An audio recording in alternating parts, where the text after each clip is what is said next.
So let's take a look at how to create new project in React.js. Okay, there are multiple ways through which you can install React.js on your system. What I have done is I have simply installed React CLI. Okay, so for that you can use npm install then -g global operative and then create -react-app. Okay, you can install React through this, or another alternative, if you have Yarn package manager, you can use yarn add react. Both will allow you to install React CLI on your system.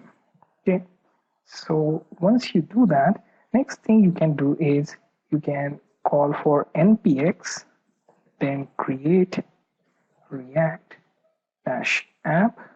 and then you can simply create a simple app with name my-app.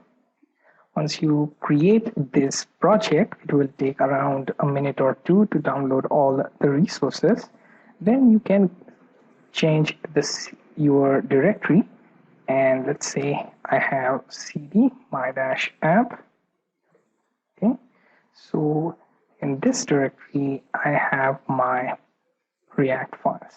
So I'm going to use npm start, or I'm going to use this yarn start. Okay, so what this will do is it will simply check for install React files, and then it will start the server. Now if you can see this page, that means your React is installed and your project through React is created.